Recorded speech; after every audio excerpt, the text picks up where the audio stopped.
గజిబిజి మేళం గందరగోళం అన్నట్టుగా తయారైంది సినిమా రిలీజ్ల వ్యవహారం. ఇదిగో వస్తామని ఊరించి కొన్ని సినిమాలు వెనక్కి వెళ్ళిపోతుంటే మరికొన్ని సినిమాలు అసలెప్పుడొస్తాయో కూడా తెలియని పరిస్థితి. దీంతో ఇకనైనా ఈ డైలమాకి ఎండ్ కార్డ్ వేస్తారా అని ఆశగా ఎదురు చూస్తున్నారట మన టాలీవుడ్ ఫిల్మ్ ఫ్యాన్స్.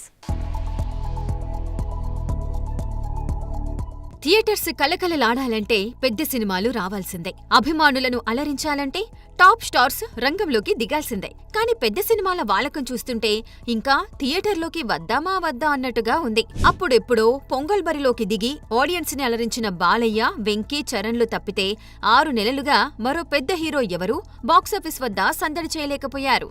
కొంతలో కొంత పవన్ హరిహరతో పలకరించడం కాస్త ఊరటనిచ్చే విషయం. కానీ ఫ్యాన్స్ ఆకలి తీరాలంటే ఇదొక్కటే సరిపోయేలా లేదు. ముఖ్యంగా చిరు విశ్వంభర ఎప్పుడెప్పుడు థియేటర్లోకి వస్తుందా అని కాచుక్కుచున్నారు. కానీ యూవీ క్రియేషన్స్ బ్యానర్లో వస్తున్న ఈ సినిమా టీజర్కి నెగటివ్ ఫీడ్బ్యాక్ రావడం, రామరామ లిరికల్ సాంగ్ తప్ప ఇప్పటిదాకా ఎలాంటి ప్రమోషనల్ కంటెంట్ వదలకపోవడం ఫ్యాన్స్ ని డిసప్పాయింట్ చేసే విషయం. సినిమా ఇంకా పోస్ట్ ప్రొడక్షన్ పూర్తి చేసుకోకపోవడం, వచ్చే ఆగస్టులో వార్ 2, కూలీ, మాస్ జాతరలు వచ్చేందుకు సిద్ధమవడం బట్టి చూస్తే ఈ సినిమా జులైలో వచ్చే ఛాన్స్ ఎక్కువగా కనిపిస్తుంది. కానీ ఇంకా మేకర్స్ ఎలాంటి ప్రమోషన్స్ మొదలెట్టకపోవడం గమనార్హం. అయితే ఇదే బ్యానర్లో వస్తున్న అనుష్క ఘాటీ మాత్రం జూలై 11 థియేటర్లలో అడుగుపెట్టనున్నట్లు ఫిల్మ్ నగర్ టాక్. అయితే మేకర్స్ అఫీషియల్ గా కన్ఫర్మ్ చేస్తే కానీ ఫ్యాన్స్ నమ్మేటట్టు లేరు. ఇక వీటి సంగతి ఇలా ఇప్పటిదాకా సైలెంట్ గా ఓజీ సెప్టెంబర్ 25న వస్తానంటూ హడావిడి చేస్తోంది.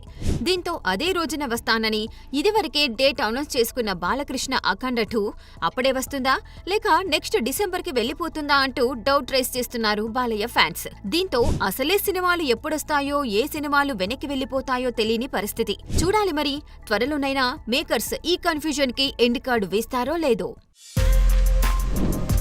For more videos like this, subscribe Big TV channel.